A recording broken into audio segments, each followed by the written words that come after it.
ଓଡ଼ିଆ ଚଳଚ୍ଚିତ୍ର ମୋଟରସାଇକେଲ ଆଜି ଶୁଭ ଆପଣଙ୍କୁ ମଧ୍ୟ ଏଇ ଫିଲ୍ମରେ ଗୋଟିଏ ଭଲ ଚରିତ୍ର ଦେଖିବାକୁ ମିଳିବ। ଚରିତ୍ରଟି କ'ଣ ଆଉ ଫିଲ୍ମ ବିଷୟରେ କ'ଣ କହିବାକୁ ଚାହିଁବେ? ଦେଖନ୍ତୁ ଏଇଟା ଆକ୍ଚୁଆଲି ଯଦି କହିବେ ମୋଟରସାଇକେଲରେ ଯେଉଁ ମୋର ଯେଉଁ ରୋଲ୍ଟି ଅଛି ସେଇଟା ହେଉଛି ମୋର ଆଜ୍ ୟୁଜୁଆଲ୍ ରୋଲ୍, ଯେଉଁଟା ଆମେ ପ୍ୟାନେଲ୍ ଡିସ୍କସନ୍ରେ କରୁଛେ, ଯେଉଁଟା ପୁରୁଷ ନିର୍ଯାତନା କଥା ଆମେ ଉଠାଉଛେ, ସେଇ ଏକା ଜିନିଷଟା ଯେହେତୁ ପୁରୁଷ ନିର୍ଯାତନା କଥା ଏଥିରେ ଅଛି, ସେଇଥିପାଇଁ ମୋତେ ଯେତେବେଳେ ଅଶ୍ୱିନୀ ଭାଇ ଡାକିଲେ ମୁଁ ଆସି ଗୋଟେ ପ୍ୟାନେଲ୍ ଡିସ୍କସନ୍ରେ ବସିଛି, ସେଇ ଏକା କଥା ସେଇ ପୁରୁଷ ନିର୍ଯାତନା କେମିତି ହେଉଛି ତା ଉପରେ ଉପସ୍ଥାପନା କରିଛି। ଏଇଟା ହେଉଛି ତା ଦେହରେ ମୋର ରୋଲ୍ଟା। ନା ଠିକ୍ କଥା। ଆକ୍ଚୁଆଲି ସେ କ'ଣ କରିଛନ୍ତି, ଯେଉଁମାନେ ଯେଉଁ ଫିଲ୍ଡରେ ଅଛନ୍ତି ପର୍ଟିକୁଲାରଲି, ତେଣୁ ଯେହେତୁ ଏଇଟା ଗୋଟେ ପୁରୁଷ ନିର୍ଯାତନା କଥା ଆସିଛି, ଏଇଟା ଗୋଟେ ଜିନିଷଟା, ତେଣୁ ସେ ମୋତେ ଯେତେବେଳେ କହିଲେ ମୁଁ କୋଟ୍ ଫୋଟ୍ ବନ୍ଦ କରିକି ଦୌଡ଼ିକି ଆସିକି ନେଇକି ଷ୍ଟେଟମେଣ୍ଟ ନେଇକି ଯାଇଛି। ଆପଣଙ୍କ କଥା ଅନୁସାରେ ଫିଲ୍ମଟି ସମ୍ପୂର୍ଣ୍ଣ ରୂପରେ ମୌଳିକ ଏବଂ ଆଜିକାଲିକା ଘଟଣାବଳୀକୁ ନେଇ ଆଧାରିତ। ଫିଲ୍ମର ଗତିଶୀଳତା କେମିତି ରହିବ?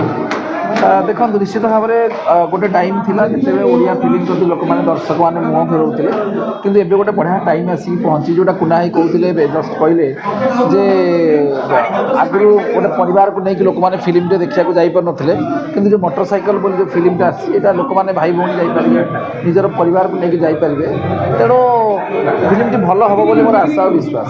ଗୋଟେ ପ୍ରଶ୍ନର ଆପଣଙ୍କ ଉତ୍ତର ଚାହୁଁଥିଲି। ଏବେ ଫିଲ୍ମ ହଲ୍ରେ ପଡ଼ୁଛି ସତ, କିନ୍ତୁ 3-4 ଦିନରେ ହଲ୍ ଉଠି ଯାଉଛି, ତ ଏଇ ପରିସ୍ଥିତିକୁ କେମିତି ରୋକାଯାଇପାରିବ? ଆଇନଜୀବୀ ହିସାବରେ ସ୍ୱର ଉତ୍ତୋଳନ କରିପାରିବ? ଶୁଣନ୍ତୁ, ଏଇଟା ଦୁଇଟା ଜିନିଷ।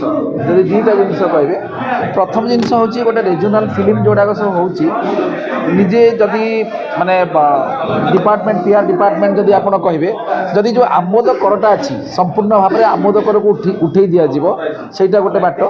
ଆଉ ଯଦି ଦ୍ୱିତୀୟ ଜିନିଷ ହେଉଛି କ'ଣ, ଯେଉଁ ଫିଲ୍ମ ଗୁଡ଼ିକରେ ଯେଉଁ ନଗ୍ନତା ପରିଦର୍ଶନ କରାଯାଉଛି, ନଗ୍ନତାକୁ ଯଦି ରେଷ୍ଟ୍ରିକ୍ସନ୍ କରାଯିବ, ତାହେଲେ ନିଶ୍ଚିତ ଭାବରେ ଓଡ଼ିଆ ଫିଲ୍ମ ଆଗରୁ ଯେମିତି ଥିଲା ସେମିତି ଥିଲା। ସମ୍ପୂର୍ଣ୍ଣ ଭାବେ ନଗ୍ନତାଟାକୁ ସମ୍ପୂର୍ଣ୍ଣ ବନ୍ଦ କରିବା ଦରକାର।